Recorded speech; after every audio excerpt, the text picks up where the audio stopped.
This is me at work in a very beautiful part of a very beautiful country. Just contemplating life, breathing this place in as I look at life with viewfinder eyes.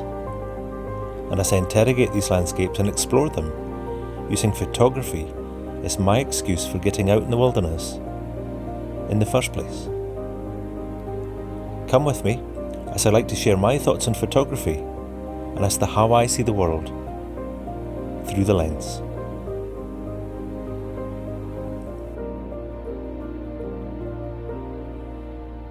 Welcome back to another video. First video for a little while, and I've just finished a 10-day photo tour going around the beautiful South Island of New Zealand in a camper van, and it's been stressful from start to finish. I'm currently sitting in an Airbnb in Queenstown as the stress continues, as I got word this morning that my flights have been cancelled for 2 weeks and there are no more flights for 2 weeks, so I now have to design another way home. Stressful. This is the first time I've been out with my camera for quite some time for this length of time. 10 days is a long time, and I found it quite difficult, to be honest. And when I found it difficult, I actually found myself reverting back to 11 philosophical elements that I have around my workflow that have made me a better photographer. And I want to share these with you to see if you can use these or all of them, any of them or all of them, to help your workflow, to help you become a better photographer as well. Now, there are 11 points. It's a fairly long video. 11 points shot from all around the South Island as I've gone round. And I've recorded these in an order that makes sense to me. And it doesn't mean that the order will make sense to you, but all these 11 points, they're all counter-dependent on one another. They're intuitive, they talk to one another, they're intrinsically linked. And by the time you get halfway through, 3/4 of the way through, you'll pick up on some patterns that show us how they all talk to one another as we go through. Now, I've been a professional photographer for quite some time, more years than I care to admit, and I'm happy now with my output. But more importantly than being happy with my output, I'm actually happy about how I get there. And these 11 philosophical elements are key and core to how I get there to be happy with my output. So I want to share these with you. Now, it's a long video, but what I've done is I've time-stamped the video description down below, and that's going to allow you to view the whole video as one and then refer back to individual points that you want clarity on, because then these points are cross-refer to other components of it as well. Now, I'm going to sit back and I'm going to watch you watch this video. Sit back and try and get to the end. And if you get to the end, well, we'll see you then. Enjoy. Firstly, the why. Now, we all take photographs for a variety of reasons, and I think as a creator, we're probably egotistical to a certain degree, because there's no better feedback than having your posts followed and liked. And I guess as a professional shooter, there's no better feedback than to have your work sell. But although I shoot professionally, I fundamentally shoot for myself, which drives my why. And why I take photographs is to connect with nature, to use the opportunity of getting outside with the camera, to see stuff like this. Without the camera, I wouldn't be seeing. So it's quite fundamental, my why, and it's really important that you understand your why as well. And one thing I would say is that if we're taking landscape photography for likes, comments, faves and followers, then we're probably doing photography for the wrong reason. Nail your workflow and have a style. It's crucial that you nail your workflow to understand your place in this discipline, photography. And it's important that your art form is not just technically right, but artistically right. Now, there's an abundance of social media platforms and photographers these days who are taking stuff with digital equipment, iPhones for 500px, for Flickr, for TikTok, for Instagram, for a whole lot of stuff. So it's even more important that you understand what it is you're trying to do, why you're doing it, but also how you achieve what it was you envisaged before you took it. It's all too easy to get lost in that large and growing crowd of photographers, because your work actually deserves to be noticed. Now, to get noticed, your work has to be a body of work so that it's consistent in style and not all over the place like there's something wrong with you. So work out how you develop a style and stick to that, and these following points will help us achieve what it is you're trying to do with your photography. It's complicated, but it all fits together. It's a bit like the yin and yang. Statement of intent. Now, following on from nailing your workflow and having a style, it's key to your work that you have a statement of intent, or a mission statement. And the mission statement is the framework around which all of your work will fit, as long as you apply that each and every time in your shooting plan. Now, I have two, of course. One is very technical and the other one is philosophical. The technical one says, my medium format images are intended to be hung as limited edition fine art prints in large sizes, designed to bring the smaller, finer details within back to life. This large presentation dictates not only the composition, but also the proportionality of each compositional element in relation to each final image. The quality of light, the vibrance of subtle colour, tonal depth, as well as texture and movement are all elements which are core to my work. I aim to capture many of these elements as each carefully chosen scene allows. A careful and considered processing workflow gets my images back only to how they presented when they were taken, no further. Being economical with the shutter, I look to only capture special moments in time. My final images representing the beauty of nature as well as the mood which gave rise to them being shot in the first instance. And the more philosophical one says, the weather washes over these lands, but its spirit remains. Originally from Orkney, I have learned to admire the simplicity of landscape and see beauty despite detractors. Minimalist landscapes can be complicated by such things as frozen movement of water, crashing waves, or static clouds. This panel of images captures landscapes in a delicate, sensitive, and thought-provoking way. Through long exposures, I celebrate light, colour, movement, and permanence together, treating each landscape like a still life, focusing on any land features left behind. I engage with my landscapes in a way that invites tranquility, connecting to them in their simplicity, allowing me to study the things that won't change, and using long exposure photography as my form of escapism from the stresses and pressures of time. Compositions become complete when the permanent aspects of landscapes are considered, but also the remaining textures, colours and the fusion of colour, as well as the way that the light touches the land, bringing all elements together, painterly. Understanding your output in a contemporary marketplace.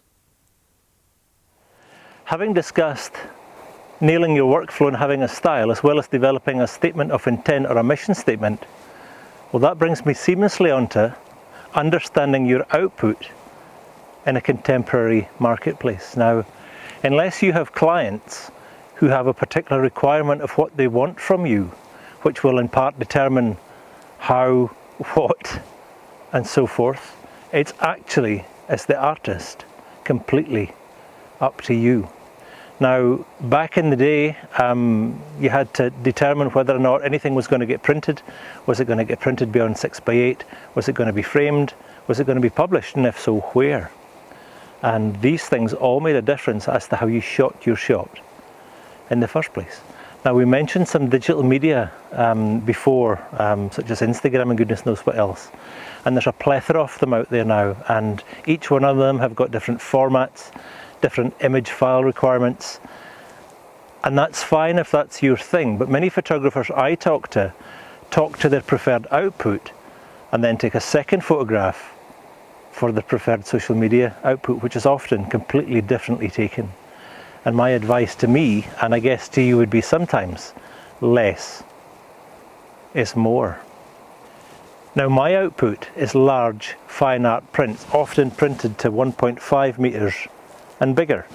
And I think because I shoot large prints at that size for walls to be hung in homes or offices, that format and that output, it actually determines everything that I do from the outset.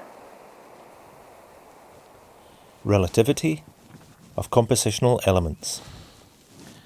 Composition elements. Now, this one here follows on directly from understanding your output, because this one here is output relative. Now, judging panels and critics may be really quick with their feedback to say that your photograph doesn't work compositionally, that you've missed the rule of thirds, or that you've dissected your image with the placement of the horizon. But rule of thirds, really? Rule of thirds is more of a guideline than a rule. And the only reason it's there is that you know which rule you've broken when you do.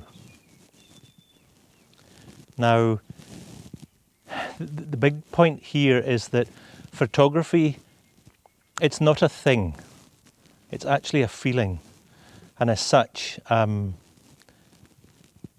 photography, or your photographs that you take, have actually got to be not just technically right, but artistically right, because photography is a feeling. So with that, I think judging panels and critics, their opinions don't actually matter.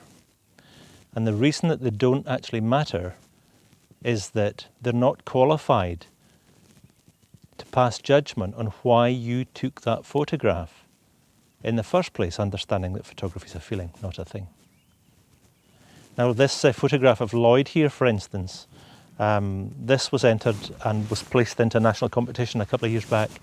And some feedback I got, this image here polarised the judges, because they said, look, he's not on rule of thirds and he's neither central. It doesn't matter. It actually doesn't matter. That's where I wanted to place him. Another feedback I got was that it was way overexposed, but that is 2.5 stops over, because I wanted to create a high key effect that was minimalist to bring out the life in Lloyd's eyes. So on that, there's actually no real rules in photography. As long as you have the feeling about the photograph when you took it, the only rule being that it needs to please or sell or both. But the only person that really needs to please is you, because you're the artist. It's your vision, it's your feeling, it's your photograph. So these images here that we see compositionally, my stuff is designed to be printed big, as we've spoken about before. So online, on tablets and iPhones, my photographs just make no sense at all, because the compositional elements that I've got in my images, they're contextual to the overall final product. And when I look at stuff online on Flickr or on Instagram here, my photographs are often just confusing. But printed big at size, the images start making sense, and the proportionality of each item that's a composition element in the photograph also makes more sense. Now, because I shoot long exposures as well, I've got a lot of colour but negative space in my images as well. And negative space and colour are both important compositional elements, and don't let anyone tell you differently. Remember why you take photographs, and that connection and understanding your output will start determining how you frame up, what's in your shot, what's not in your shot, and the proportionality of each item. Visualise your shot.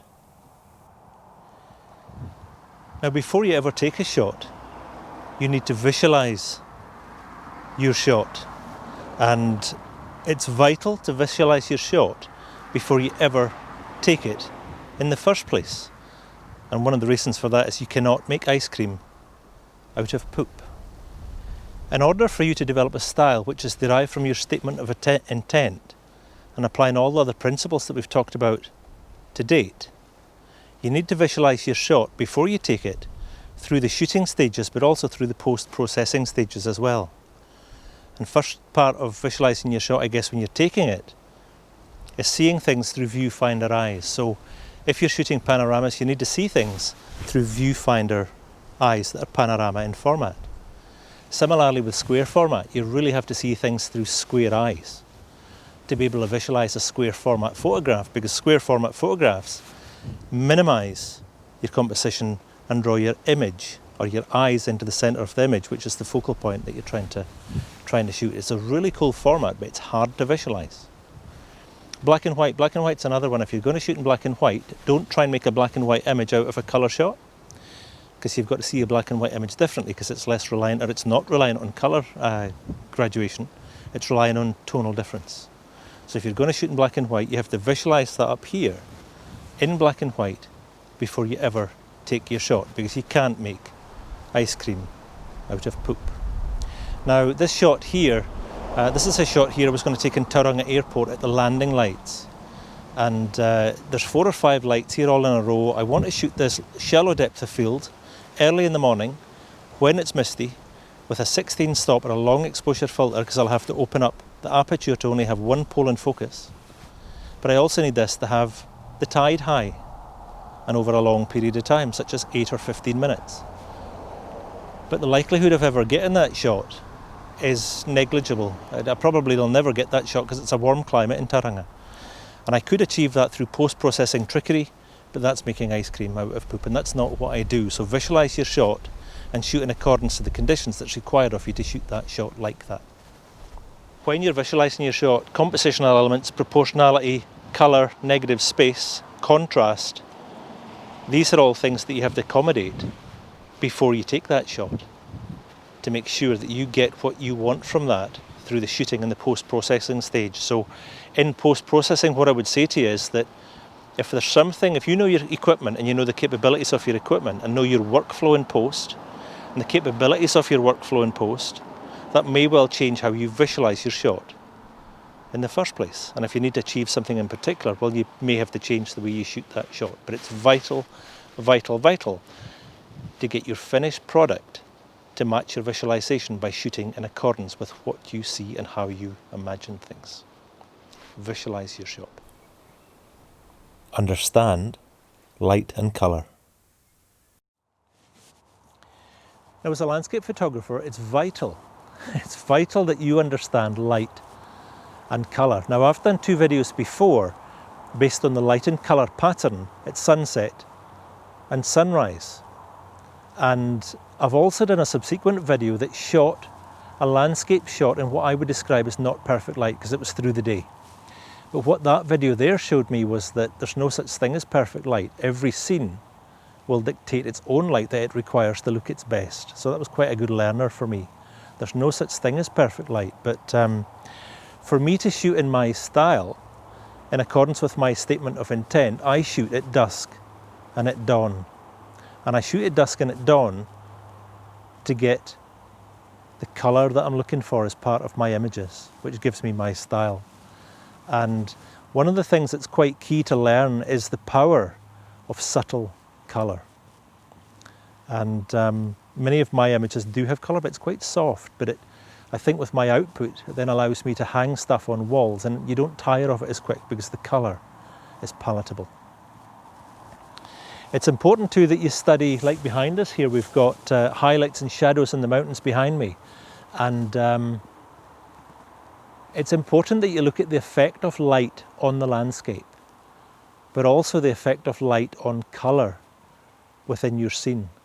And I generally turn up quite early to a scene to study that scene in great bit of detail, to look at how the light is interacting with my undulations in the land, the highlights and the lowlights. What's that going to look like when the light and colour are right, and try and make a prediction. So when we talk about making predictions, it's easy enough nowadays to make a prediction on what the conditions are going to be like. There's a plethora of platforms online looking at atmospheric conditions, plenty of weather predictive sites, both on apps and online, that you can have a look at. And 2 hours out, it's quite easy. It's actually quite easy to have a little look at what the weather's going to look like for your shot that evening or the following morning. Now, one thing I have found quite hard though is looking at the fusion of colour over time. So when I'm talking about understanding time, when I apply a 15-minute shutter speed to that shot, and there's movement there, we've got the fusion of two elements of colour interacting with one another, so I can get purple streaks and green streaks in the sky. But as long as I can work that out over that 15-minute exposure time, and I'm happy with that, then that's what I shoot. The other thing too is looking at where the sun sets or rises. That's always in the orange spectrum. But in the opposite direction, it's in the magenta spectrum, and it's a gradual curve from orange all the way round to magenta.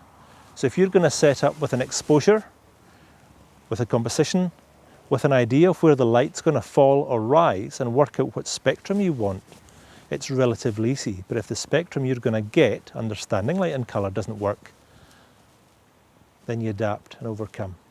But you need to understand that it's fundamental to your shooting plan. It's fundamental. Be patient. In the sense of landscape photography, it's vital, and it's one of the most important fundamentals to landscapes, is that you need to be patient. And patience is a virtue which we can't stress enough in landscape photography. It's inconceivable that you can expect to turn up to a scene and it'll be perfect straight away. And sometimes on a landscape shoot you have to wait for hours and sometimes days for the lights and the conditions to line up. You can see here I'm up in the mountains and it's snowing and it's blooming cold. And I don't think that it's going to be heavy enough to lie, so that's not an option for me. But it's too snowy to be clear. But even if I don't get a shot today, it doesn't really matter. Because the important part is that I'm here. And I think when you're being patient, it's your opportunity then to form your relationship with that landscape and see everything that's going on, so that when the light does become right, you can then shoot. If you're doing research for your landscape shots, and if you use social media, I'm going to pick on Instagram here for a second, the world's not that perfect. And if you look at a lot of the images on Instagram, they're beautiful, but a lot of them are composites. And that to me is not landscape photography, but image manipulation. This is cold. You need to be patient.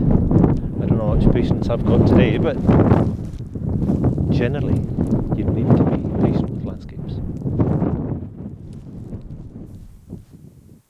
Be disciplined. We spoke before about being patient, but being disciplined is equally important in your overall shooting plan. Digital photography has allowed us to not be disciplined by the ease with which we can now take photographs and check them immediately after. So we shoot, check, shoot, check, shoot, check. And I've done that this last little while as well. But it would be much, much easier to get all that stuff right rather than correct your mistakes there and then, to get your stuff right in the first place. And I think it brings us back too to why we take photographs in the first place. That by clacking away all the time, we often miss what's going on around us, and we're not soaking in the atmosphere that we're there to shoot. And I do a wee bit of work with mediumformat.com in the States, and mediumformat.com did a post through their editor-in-chief on social media, and what he did was he held up this thing, or he showed this thing on screen, and it's a 120 roll of film, and the caption read 120 roll film, 12 shots on it, 2 decent ones. And that's probably about the right hit rate for roll film on a shoot back in the day. He then held up this one here, a 35mm canister, and up to 36 shots, and the caption read 36 shots, 2 decent ones. And it already goes to show that we've lost some of our shooting discipline and our hit rate has reduced on account of being able to take more photographs. But the real poignant one for me, I guess, is the one that he held up last, and he held up this one here, the SD card. And the caption read, SD card, 2,000 shots. 2 decent ones. So the economies of scale here are dramatically different to that of the roll film, where you had to be more disciplined.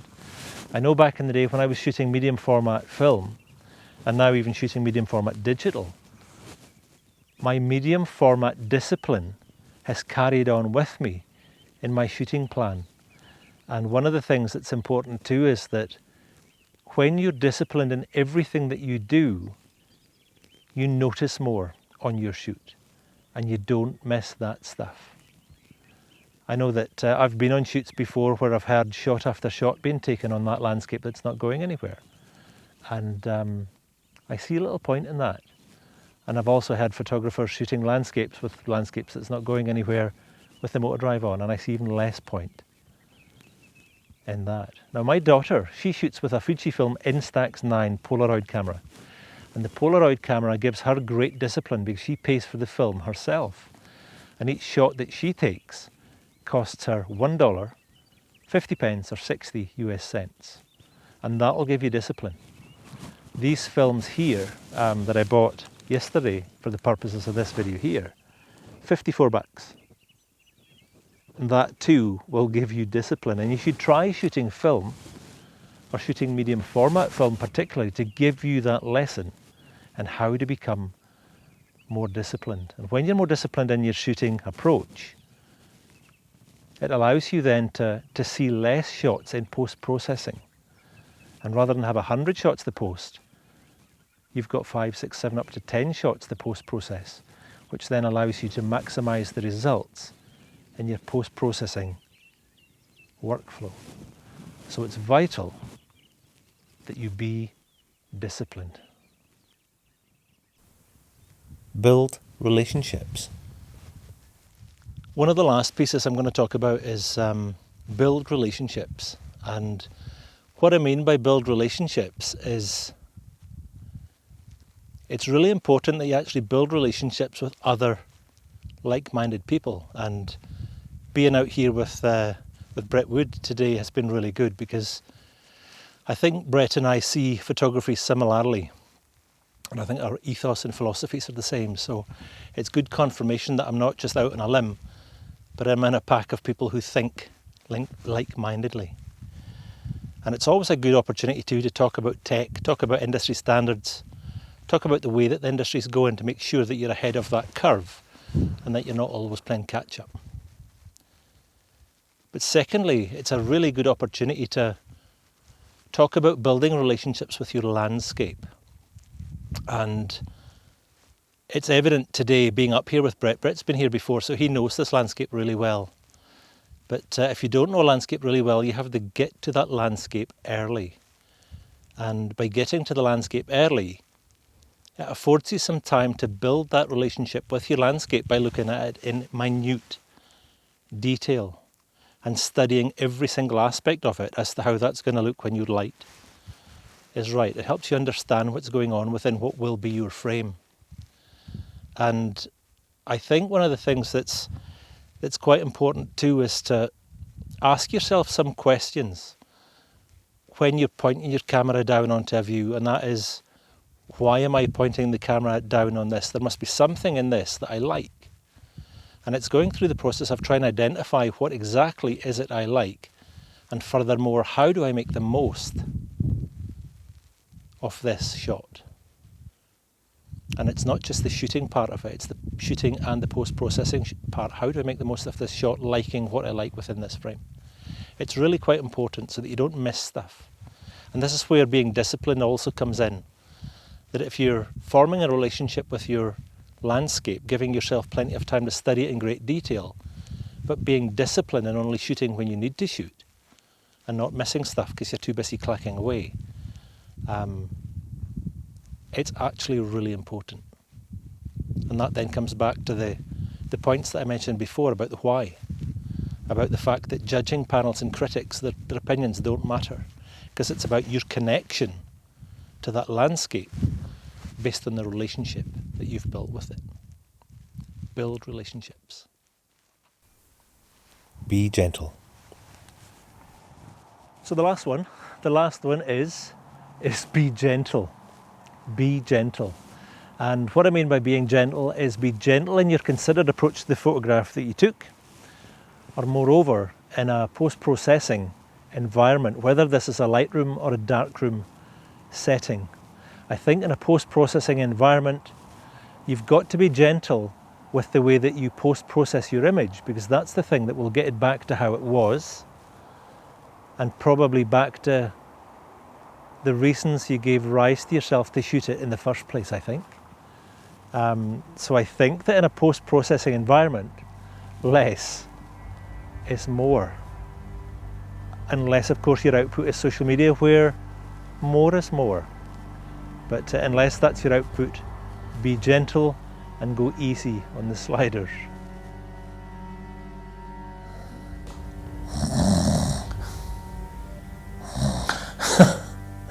You're still with me. Well done. That was a long video.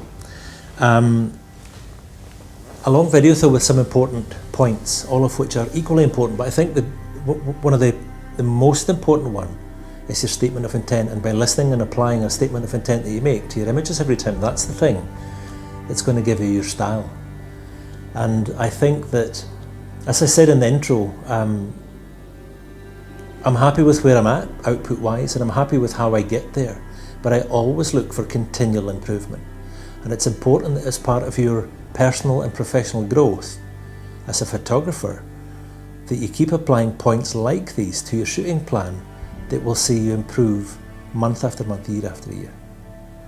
Now, art is or photography and art are the evolutionary process, and they're driven by your vision, not by rules, not by guidelines. It's your vision. And only you, therefore, can be the true art critic of your work, because it's actually your work. You're the only person who can criticise your work truly. It's important that you try and develop awareness of a defining moment. And having a defining moment is important, whether that's a photograph that you've seen in the past, or whether it's the work of someone that you admire the work of. And try and apply these guiding principles to how they maybe take shots might help you understand how they see the world through the lens. I have a defining moment when I was 13 years old. I saw a very rich and moody photograph in National Geographic whilst I visited a doctor's surgery one day, and I never used to like being ill, but I did used to like going to the doctor's surgery to look at National Geographic mags. And this photograph was quite like, it was a panorama, funnily enough, and it was a dark image, quite like the one I shot in Orkney a couple of years back. And that defining image for me set me on my path with photography, and as a bit of a reference point that I use to coexist with these 11 points as well. So be aware of a defining moment and keep referring back to that as well. So a long video, my apologies. I hope it's been worthwhile. Have a look at it a few times and keep referring back to these individual component parts. They should help, hopefully. They should help you. Now there's going to be more videos from the South Island in the coming weeks. So until then, I will say keep shooting, have fun, keep looking at this video, try and make sense of it, and we will see you next time. Until then, you take care, have a good week, and we'll see you soon. Cheerio.